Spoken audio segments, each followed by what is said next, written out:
जय श्री कृष्ण। समुद्र की अनंत लहरें, शंख की गूंज और आकाश में तैरता एक नाम, जय जगन्नाथ, जय जगन्नाथ। ये सिर्फ एक मंदिर नहीं है, ये समय से भी पुराना विश्वास है।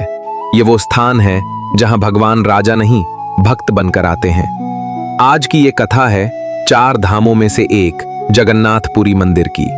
पुरी को शास्त्रों में श्री क्षेत्र कहा गया है। ये भूमि केवल धार्मिक नहीं, ये सनातन संस्कृति की धड़कन है। कहा जाता है बद्रीनाथ शरीर के लिए, द्वारका कर्म के लिए, रामेश्वरम भक्ति के लिए और पुरी आत्मा के लिए। यहां आकर मनुष्य सिर्फ भगवान नहीं ढूंढता, वो स्वयं को पहचानने लगता है। जगन्नाथपुरी मंदिर का निर्माण 12वीं शताब्दी में गंग वंश के महान राजा अनंतवर्मन चोड़गंगदेव द्वारा कराया गया। कहा जाता है कि राजा को स्वयं भगवान जगन्नाथ ने स्वप्न में दर्शन देकर मंदिर निर्माण का आदेश दिया। ये मंदिर कलिंग स्थापत्य शैली का सबसे भव्य उदाहरण है।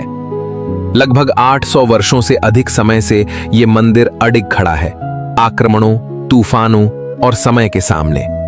प्राचीन कथा के अनुसार वनवासी प्रमुख विश्ववसु नीलकंठ माधव नामक देवता की पूजा करते थे। जब ये रहस्य राजा तक पहुंचा तो भगवान ने स्वयं इच्छा जताई कि वे जगन्नाथ रूप में समस्त जगत के लिए पूज्य बने। आज भी जगन्नाथ की पूजा आदिवासी परंपराओं और वैदिक रीति का अद्भुत संगम है। यही कारण है कि ये मंदिर केवल ब्राह्मण परंपरा नहीं, बल्कि संपूर्ण मानवता का प्रतिनिधित्व करता है।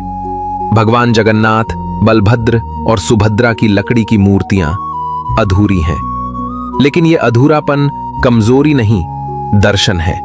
बड़ी आंखें जो सबको देखती हैं, हाथ नहीं ताकि भक्त कर्म करें, पैर नहीं ताकि भगवान हर जगह हो।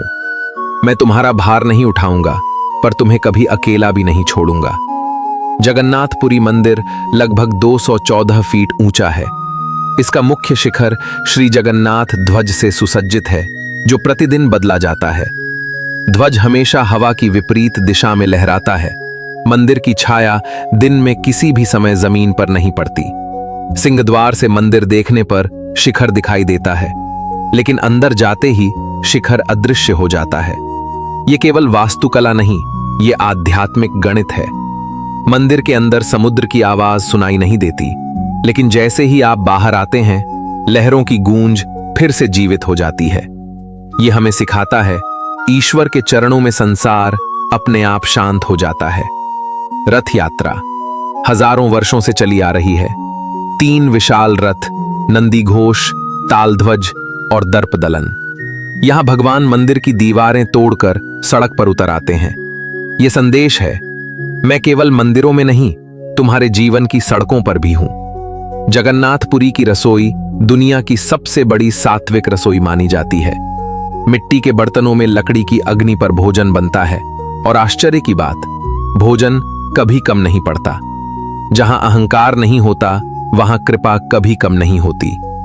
हर कुछ वर्षों में भगवान की मूर्तियां बदली जाती हैं। इसे कहते हैं नवकलेवर। यह हमें सिखाता है शरीर नश्वर है, आत्मा शाश्वत।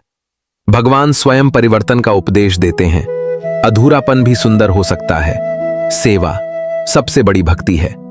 भगवान दूर नहीं, वो चलकर हमारे पास आते हैं। यदि जीवन में सब कुछ टूटता लगे तो पुरी को याद करना।